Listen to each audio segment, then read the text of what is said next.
现在，欢迎您来到高白手世界。 며칠 전 중국 수능 시험 성적이 나왔습니다. 그동안 힘들게 노력했던 결과에 기뻐하는 중국 고등학생들의 영상들이 각종 중국 소셜미디어를 장식하고 있습니다. 2023년 중국 수능 시험 응시자는 작년보다 무려 98만 명이 증가한 1291만 명으로 역대 최고였습니다. 무려 서울 인구를 넘어서는 숫자의 중국 학생들이 수능을 본 거죠. 올해 대학 졸업자 수는 1158만 명입니다. 그럼 대학생만 133만 명이 증가하는 겁니다. 중국 인구를 나이별로 보면 31에서 35세가 약 1억 2,400만 명으로 가장 많습니다. 덩샤오핑의 개혁 개방 직전에 태어난 세대들이죠. 21세에서 25세는 약 7,500만 명 정도로 숫자는 훨씬 적지만 대학생은 더 많습니다. 경제 상황이 나아지면서 그만큼 대학 진학을 많이 하고 있기 때문입니다. 현재 중국 전체 대학생 숫자는 한국 인구와 비슷한 규모입니다. 심각한 문제는 중국의 인구 구조로 봤을 때 향후 20년간은 대학 졸업자 수가 지속적으로 증가할 것이라는 겁니다. 현재 11에서 15세는 8,525만 명, 6세에서 10세는 9,024만 명, 1세에서 5세는 7,788만 명입니다. 하지만 경제 성장률은 지속적으로 감소하거나 비슷한 수준을 유지하겠죠. 따라서 젊은 층의 실업 문제가 이제 중국 경제를 강타하게 될 것입니다. 학생들이 열심히 공부하는 건 자신들의 일을 하는 거죠.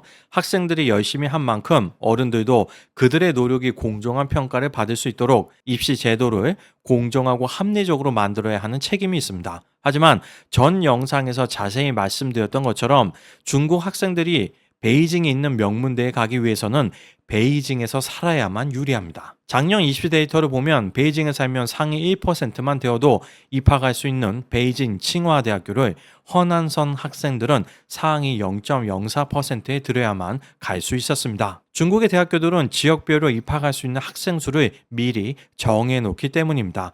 당연히 인구가 많은 성에 살고 있는 학생들은 불리할 수밖에 없습니다. 그럼 인구가 적은 성에 살고 있으면 무조건 유리할까요? 아닙니다. 베이징, 상하이처럼 인구도 적고 명문대가 많은 대도시에 살아야만 유리합니다. 영상을 시작하면서 중국 수능에서 높은 점수를 받아 기뻐하는 고등학생들의 모습을 보여드렸지만 그들은 이제 본인들의 인생에서 처음으로 자신들의 사회가 얼마나 불공평한지를 몸소 체험하게 될 것입니다. 비록 대학 입시는 불공평하지만 그나마 대학원 생활은 괜찮을까요? 오늘 소개해드릴 사건은 이번 달 초 중국 전역에서 난리가 났던 일입니다. 한 명의 남자 교수가 자신의 제자인 박사과정 여학생과 불륜 관계를 맺으면서 자신의 연구와 다른 학생들의 연구에 아무런 공헌을 하지 않은 불륜 대상인 여제자를 공동 저자로 올려주었습니다. 중국 대학원의 졸업과정은 학교마다 조금씩 다르기는 하지만 수업은 보통 1학년 때만 들으면 끝나고 2학년부터는 지도교수의 도움을 받으며 논문을 쓰죠. 한 10년 전만 해도 중국의 학계는 1950년대 출생한 교수들이 핵심이었거든요.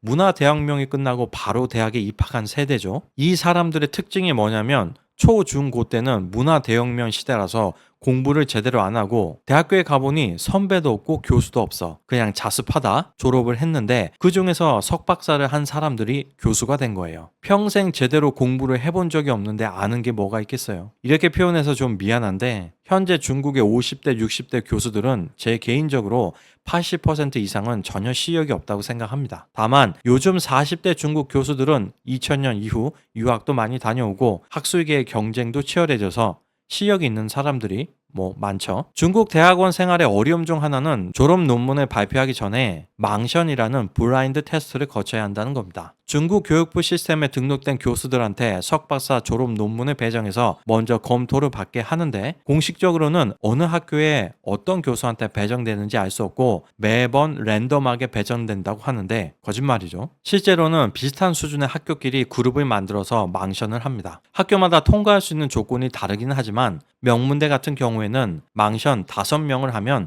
다 통과가 되어야 합니다. 한 명이라도 불합격이면 또 6개월 한 학기를 연장해야 합니다. 코로나 전에는 중국 학생하고 외국 유학생하고 따로 망션을 했었는데 이제 통합이 되어서 외국 유학생들은 졸업하기가 점점 더 힘들어지고 있죠. 한국 유학생 입장에서 정말 운이 없으면 한국인을 싫어하는 교수가 걸릴 수가 있어요. 한국도 요즘 중국에 그렇게 호의적이지는 않지만 중국인은 일본보다 한국을 더 싫어해요. 이건 제가 장담할 수 있어요. 미국보다 한국이 더 싫다는 사람도 적지 않을 거예요. 이런 사람한테 망신이 걸리면 큰 문제가 없어도 일단 불합격시키고 수정해서 다시 내도 계속 꼬투리 잡아서 불합격을 시키는 경우가 있습니다. 물론 이런 경우가 많지는 않습니다. 소수이긴 하지만 아예 없다고도 볼 수 없습니다. 중국 교육부도 5명의 망션위원이 평가를 해서 4명은 합격인데 1명만 불합격을 주면 불합격시킨 내용을 자세히 검토해서 합리적인지를 봐야 하거든요. 다른 망션에서도 다른 교수들하고는 점수를 다르게 줬는지, 혹시 외국인 혹은 특정 국적, 특정 주제에 대해서 편파적인 면이 있는지를 평가를 해야 하는데 결코 그렇게 하지 않죠. 그나마 학생의 입장을 생각해주는 학교는 망선에서 떨어지면 다음 학기 망선할 때 불합격을 준 교수한테 다시 안 보내요. 공식적으로는 랜덤이라고 말을 하지만 학교 연구생원은 지정을 할 수가 있어요. 불합격을 준 교수한테 배정이 안 될 수 있도록. 그런데 꽉 막혀있고 전문가의 권위를 세워주고 싶어하는 그런 학교들이 있어요. 이런 학교는 다음 학기에 수정해서 내면 반드시 불합격을 준 사람한테 다시 보내요. 그 사람의 인정을 받으라는 거죠. 그 전문가의 권위를 지켜주는 거죠. 망신하는 교수가 학생의 좋은 아이디어를 보고 일단 트집 잡아서 불합격시키고 자기가 지도하는 학생한테 그 주제로 논문을 쓰게 하는 경우도 있을 수 있어요. 저도 사례를 하나 아는데 이 연구의 핵심 아이디어가 A라고 치면 A에 C를 더해서 AC로 만들어서 중국에서 졸업 논문으로 발표를 하고 A에 D를 더해서 AD로 만들어서 해외 학술지에 발표를 하더라고요. 똑같이 베낄 수 없으니까. 이런 거 거짓말 같죠. 지난주인가 허베이 커지 대학교에서 중국 학생이 자살했어요. 심지어 학부생인데 자기 졸업 논문의 연구 설계하고 결과를 지도교수가 다른 학생한테 줬다고 주장했습니다. 학교에서는 학생이 최종 논문 디펜스에 참가를 안 했다고 하는데 연구 설계하고 결과를 뺏겼으니 참가를 안 한 거 아닐까요? 얼마나 억울했으면 자살을 했겠습니까? 중국 학생들한테도 이러는데 외국인, 그중에서 특히 한국인은 말을 아끼겠습니다. 망션을 통과하면 그 다음에는 학원 내 논문 디펜스가 있죠. 올해 지도교수가 망션이나 논문 발표 때 통과가 가능한 주제를 잡을 수 있게 조언해주고 논문 내용도 지도해줘야 하는데 연로한 교수들은 잘 안 해줘요. 그리고 SPSS, 아모스 같은 통계 프로그램도 잘 몰라요. 한국도 이런 교수들 좀 있지 않습니까? 이제 오늘 주제인 교수와 여제자의 불륜에 대한 소식을 전해드리겠습니다. 올해 6월 초 이번 달에 공론화가 된 사건입니다. 내연녀로 의심받는 박사과정 학생의 졸업 논문 발표에 논란, 화난 리공대학교와 스촨대학교가 답변. 최근 한 인터넷 게시물에 따르면 화난 리공대학의 박사과정 여학생인 수모 씨가 지도교수인 구모 씨의 결혼에 관련된 것으로 보인다. 수준 높은 많은 논문에서 수모 씨를 공동 1저자로 표기했으며 그 중에는 네이처에 실린 논문도 있다. 이 소식은 빠르게 웨이보 등의 소셜미디어로 확산되며 사회 여론의 관심을 끌었다. 2023년 6월 이번 달 화난 리공 박사과정 여학생인 수에는 유명해졌다. 전국의 인민들이 모두 그녀의 사건을 알고 있다. 그녀의 사건은 대담하여 적지 않은 어깨의 사람들을 놀라게 만들었다. 수에는 튼튼한 학력과 추천을 통하여 스촨대학교의 부교수로 초빙되었다. 아직 임용 절차가 끝나지는 않았지만 그녀의 미래는 나쁘지 않을 것이다. 그런데 그녀의 인생이 탄탄대로를 걸을 때 박사후 과정의 지도교수와의 스캔들이 났다. 지도교수는 유부남이었고 순식간에 그녀의 처지는 매우 불리해졌다. 내막을 알고 있는 사람의 폭로에 따르면 수엔과 지도교수의 거래는 매우 간단하다. 그녀는 자신의 젊은 신체를 제공하고 지도교수는 재능과 논문을 제공한다. 수엔이 박사과정을 이수할 때 지도교수는 그녀에게 대량의 논문을 제공하고 손수 그녀를 신단으로 올렸다. 수엔의 박사과정 동안 화난 리공의 여러 대학원생들은 자신의 성과가 도용되었다고 말했으며 지도교수 구청은 다른 학생과 자신의 연구 성과를 모두 그녀가 발표하도록 시켰기에 박사과정 동안 총 19편의 논문을 발표했다. 수엔 역시 밤낮으로 섬겼고 둘은 자연스럽게 부정한 관계를 가지게 되었다. 부정한 관계라고 부르는 이유는 두 사람의 나이차가 크고 지도교수는 이미 결혼한 상태이기에 불륜이기 때문이다. 수엔은 1995년 10월에 출생했으며 2012년 후난 공슈의 학원 재료가공 공정학과에 입학했다.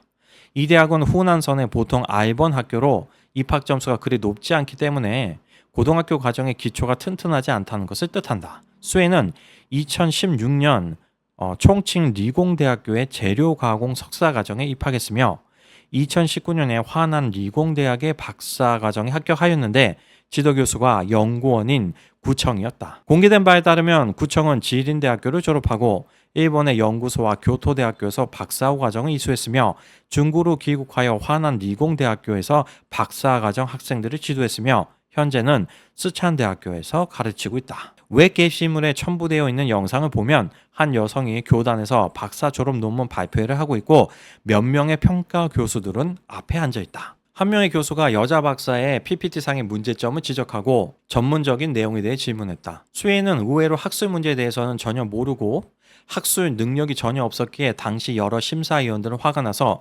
직접적으로 두 사람 관계에 대해서 언급했다. 질문을 마친 후 교수는 괜찮다. 어차피 네 지도 교수가 너한테 대학에 이 자리를 줄 거고 너의 앞으로의 인생은 더 좋아질 거다 라고 말했습니다. 학술 위조는 모든 학자들의 가장 큰 수치이다. 최소한의 기준이 있는 학자라면 이런 일을 하지 않는다. 만약 저지르게 되면 기본적으로 만년 동안의 악명을 남기는 것이다. 박사과정이 보통 3년인데 명무대 다니면서 3년 안에 졸업하는 사람은 드물죠.